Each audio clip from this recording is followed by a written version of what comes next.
In the modern world, it can be incredibly easy to let your work life overtake the rest of your life, as people rush to complete ever-growing deadlines that just don't seem to stop. In this video, we'll look at 3 signs you're overworking yourself and 3 quick ways that you can help relieve some of the stress.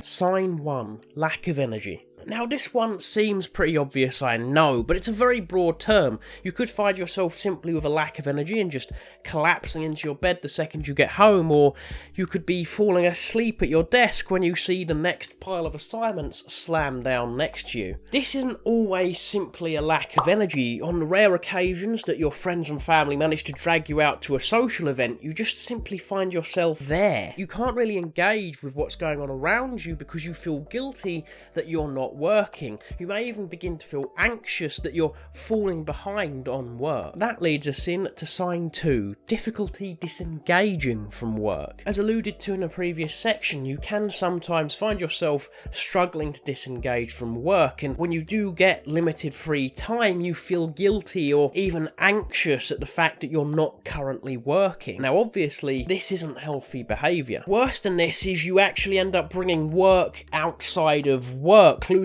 focus on other important aspects of your life. This is something to definitely be watchful for, and definitely listen to the people around you if they begin saying you may be overworking, as it can raise stress and anxiety levels, and you may not actually notice it happening. And sign 3, you've lost your passion. This sign is probably the most subtle of all, and it's simply that rather than gaining a sense of accomplishment from the outcome of the work, you just simply focus on getting more work done. This shows that there's no real passion for the work, and it's just something you're doing and continuously stuck in a loop. And obviously once you're stuck in a loop, it can be hard to break that loop. But don't worry, the next 3 segments are just simple tips to help you if you're starting to feel or noticing that you're overworking yourself. Tip 1, track your time.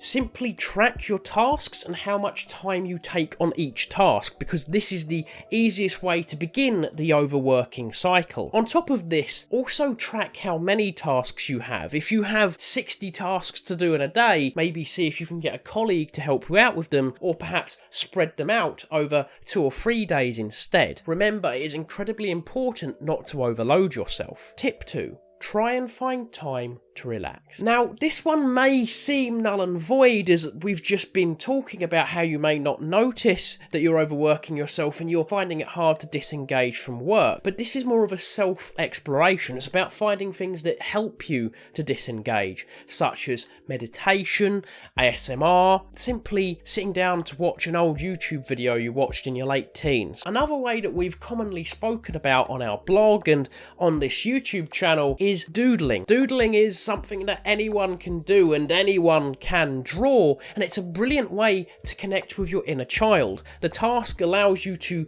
track something with your mind, taking it off of work, and allows you to relax. Now, we actually have some hosting sessions of DOODLELEDO that, again, click the link in the description below if you want to have more of a group setting, as discussing things with other people can often help. And talking of speaking to other people, tip 3 is simply speak with your co-workers, family and friends. Now, you don't need to go to an event to find people to talk to. You can speak with co-workers, family, friends, or maybe even your boss, and in that case they can help you change shifts so that the workload is a bit less intensive and you'll have time to sit back and relax. In fact, in some cases you are allowed time off for your mental health. Now, it is important to remember that this video is just some simple tips to help with overworking, and if you are suffering with mental health issues, it is always a good idea to check in with a professional. Again, I hope this video helped, and thank you for watching.